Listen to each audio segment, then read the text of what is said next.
ഒരുപക്ഷെ ഇത് എൻ്റെ മകളുടെ പരലോകത്തിരുന്നുള്ള ഒരു അനുഗ്രഹമായിട്ട്, എൻ്റെ മകളുടെ അനുഗ്രഹമായിട്ട് നിങ്ങളിത് സ്വീകരിക്കണമെന്ന് ഞാൻ ആഗ്രഹിക്കുകയാണ്. അടുത്ത 10 പേർക്ക് കൂടി ഈ തുക അടയ്ക്കുകയാണ്. ഇനിയെങ്കിലും സർക്കാരിൻ്റെ ദയ ഉള്ളതോ ദയ ഇല്ലാത്തതോ ആയ കണ്ണുകളൊന്ന് തുറന്നാൽ മതി.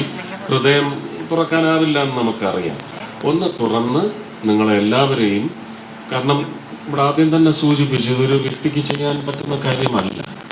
അപ്പോൾ അത് സർക്കാരിന് അങ്ങനെ ഒരു സംവിധാനമുണ്ട്. ജനങ്ങൾ ചുണ്ടടയ്ക്കുന്ന പണത്തിനകത്ത് നിന്ന് ഇതിനൊരു വിഹിതമെന്ന് പറയുന്നത് നിയമപരമായി സ്ഥാപിക്കപ്പെട്ടതാണെങ്കിൽ നൽകണം. ഇല്ലെങ്കിൽ കരുവന്നൂർ മോഡലിൽ ഒരു സമരം നമുക്ക് അടുത്ത ഓണത്തിന് മുമ്പ് നടത്തേണ്ടി വരും എന്നുള്ളത് കേട്ടോ. 2 ദിവസത്തേക്കെങ്കിലും ഞാൻ രാജിവെച്ചിട്ട് വന്ന ആ സമരം ഞാൻ നയിക്കും.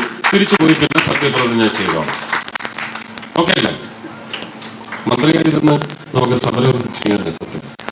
അപ്പൊ നോക്കട്ടെ എങ്ങനെയാണ് അവരിതെടുക്കുന്നത്. പിന്നെ അടുത്ത വർഷം ആ സമയമാകുമ്പോഴത്തേക്കും നമുക്ക് ദൈവം കുറച്ചുകൂടി നമ്മളെ അനുഗ്രഹിക്കും എന്നുകൂടി കണക്ക് കൂട്ടാം അല്ലേ?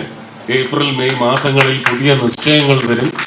കുറച്ച് കരുണയുള്ളവരുടെ എണ്ണം അവിടെ കൂടുന്നതനുസരിച്ച് നമുക്കിതിന് പോംവഴിയും ഉണ്ടാവണേ എന്ന പ്രാർത്ഥന മാത്രം മഹാബലി തമ്പുരാനും വാമന ഭഗവാനും എന്താ എല്ലാ 10 അവതാരങ്ങളെ, മഹാവിഷ്ണു 10 അവതാരങ്ങളുടെയും മുന്നിൽ ആ പ്രാർത്ഥന ആത്മാർത്ഥമായി ഹൃദയപൂർവം അർപ്പിച്ചുകൊണ്ട് എല്ലാത്തിനും പോംവഴികൾ ഉണ്ടാവണേ, എല്ലാം സുഗമമായി നടക്കണേ.